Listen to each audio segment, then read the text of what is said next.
In this video, I'm going to be breaking down why the Memphis Grizzlies front office is drowning in regret this season. And it really comes down to just one strategic move, a few injuries, and some bad luck. Last season, the Memphis Grizzlies, hyped by their success throughout the year, believed they were among the elite teams in the league. With the league apparently in their grasp, they confidently talked trash both on and off the court. Ja Morant, proclaiming their dominance in the West, led a young, electric team known for jaw-dropping highlight reels, and backed by the Grizzlies' formidable defense. Despite their undeniable talent, the reality check came when they faced the Lakers in the NBA playoffs. As the number 2 seed with home court advantage, the Grizzlies suffered a crushing defeat in the first-round series, losing in 6 games, and faced utter humiliation in the final game, succumbing to a 40-point loss. This marked one of the most lopsided losses in NBA playoff history. Despite their regular season success over the past 2 seasons, the Grizzlies recognized the need for change. Despite possessing exceptional young talent, they identified a lack of maturity and leadership as core issues. Critical for playoff success, the need to alter the culture and leadership of the organization became even more evident when Morant, already suspended for an earlier incident involving a firearm on Instagram, repeated the offense after the Grizzlies' elimination from the playoffs. This led to a subsequent suspension of 25 games, which hurt the Grizzlies even more. In recognizing the need for transformation, the Grizzlies understood that, despite their talent, having a generational young athlete like Morant wouldn't translate into championships or deep playoff runs without a shift in the team's culture. To address these issues, the Grizzlies sought leadership, toughness, and a no-nonsense attitude. They aimed to bring in players who would instill discipline and shape the younger players while also parting ways with problematic figures, notably making it clear that Dillon Brooks would not be returning to the team at the end of the season. For the Grizzlies, the strategy to reshape their culture and infuse leadership involved bringing in Marcus Smart, the heart and soul of the Boston Celtics and a former Defensive Player of the Year winner. On the surface, this move appeared promising as Smart was anticipated to compensate for the lost defensive skill of Dillon Brooks and potentially enhance their offensive capabilities. The idea was for Smart to maintain competitiveness until Ja Morant's return from suspension. However, the outcome has been far from what was expected, raising the possibility that acquiring Smart might become one of the Grizzlies' major offseason regrets. In this video, we'll delve deeper into why Smart's impact on the Grizzlies has not lived up to expectations and how it contrasts with the initial optimism surrounding this move. If you enjoy content like this, please subscribe to the channel. When the Celtics initially traded Marcus Smart, receiving Kristaps Porzingis and 2 first-round picks, there was skepticism about parting ways with one of their crucial and influential players.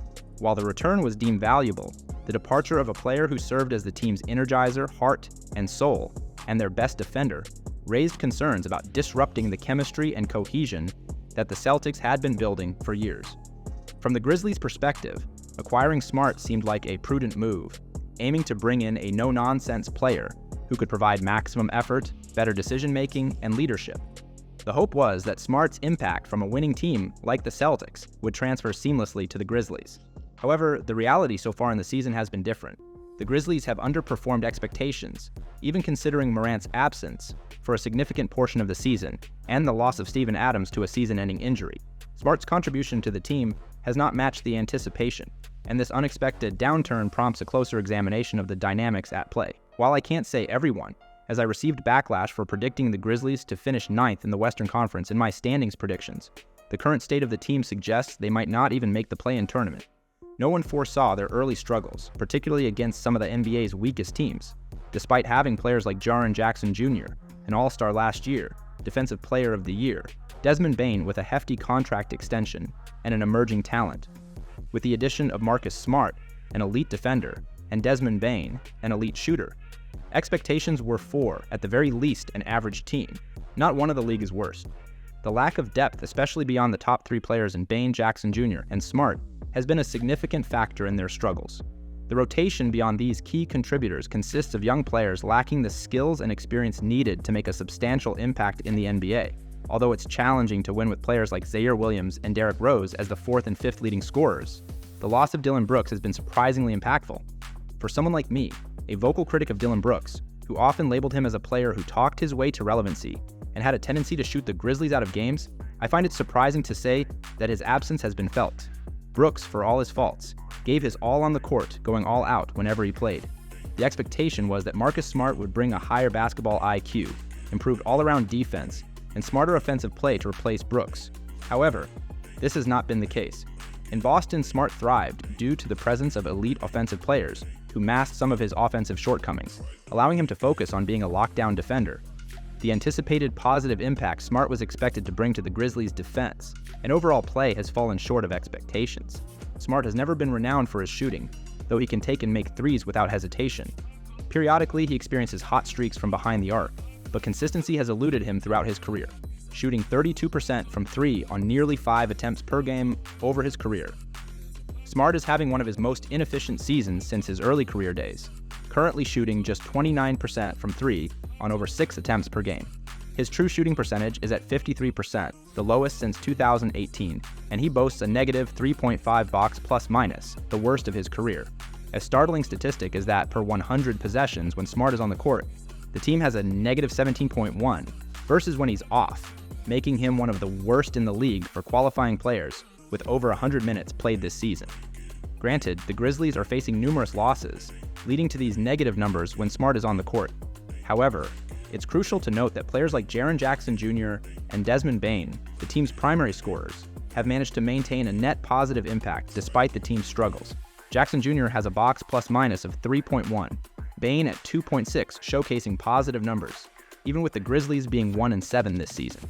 In contrast, Smart, with similar playing time, boasts a negative 3.5 box plus minus, while Jackson Jr. and Bane still have negative on-off numbers per 100 possessions, 2.9 and 2.5 respectively. Smart's is a staggering negative 7.1, highlighting a significant discrepancy in their overall impact on the court. Despite leading the team in assists at 5.6 per game, Smart's offensive performance raises concerns.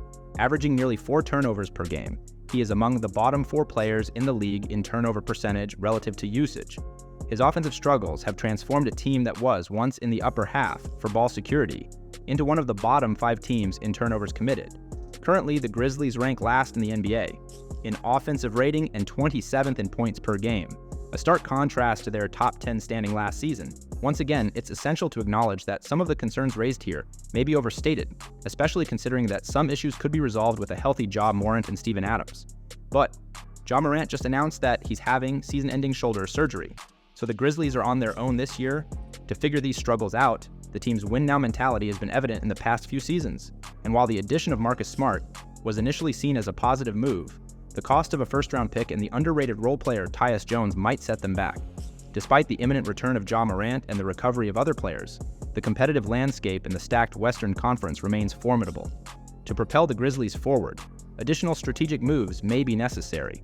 I'm eager to hear your thoughts on the Grizzlies' early season performance. Share your opinions in the comments below. Don't forget to subscribe, and I'll catch you in the next video.